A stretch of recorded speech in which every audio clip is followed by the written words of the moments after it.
Kaixo eta ongi etorri jakidunera. Gaurko bideoan, integrala trigonometrikoak ikusiko dugu.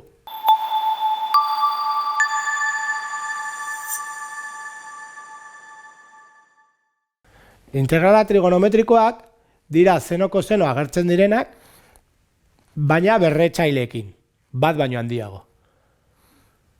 Orduan, aldagairen aldaketa egin behar dugu, hauek ebazteko. Zein da trukitoa?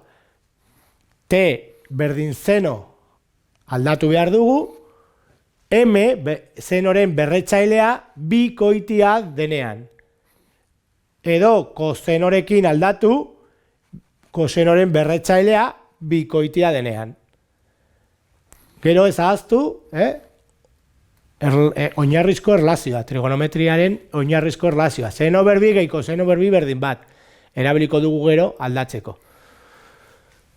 Hau egin behar dugu. Trigonometrikoa da, 3 eta 2 bat baino handiagoa direlako. Orduan, zein da bikoitia? Koseno. T koseno isa izango da. Berretzaile barik, Naiz eta 2, 4, 6, beti koseno isa. Orain, aldaketa egiteko deribatu behar dugu. D isa aldatzeko ere. Kosenoren deribatua minus seno isa da. Eta hemen agertuko da D isa. D isa hori bakandu behar dugu aldagaia aldatzeko.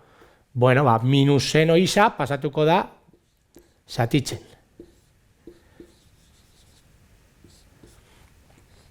Orain aldatuko dugu. Orduan, seno beriru horrela geratuko da. Koseno berbik, koseno T bada, T berbi. Eta D isa izango da dt zati minus seno isa.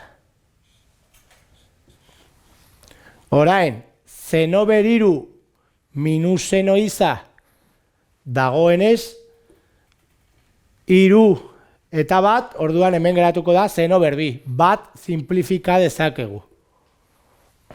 Orduan, minus hau aterako dugu kanpora, eta geratuko dira seno berbi alde batetik, simplifikatuta seno beriru zati seno, eta T berbi dt.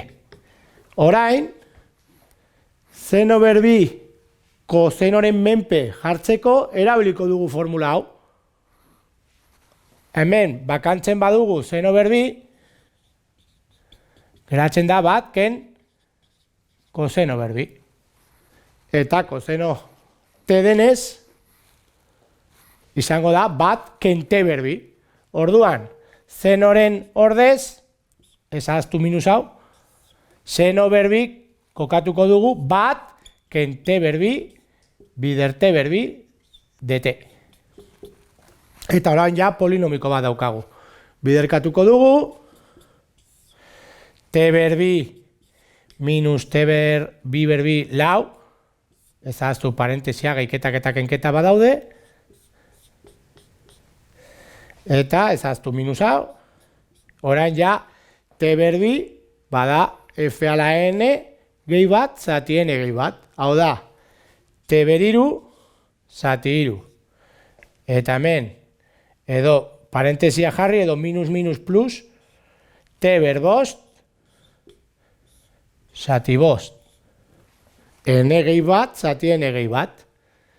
Aurreko bideoan dagoen moduan. Gehika. Baina, klaro, gure aldagaia da isa, ez T. Orain aldaketa desegin behar dugu. T zer da? Koseno. Orduan, minus koseno beriru zati iru gehi koseno berbost zati bost gehi K. Hau izango da soluzioa. Hau izan da dena, mila esker ikusteagatik, eta gogoratu sare sozialetan eta web orrian jarraitu jakindun.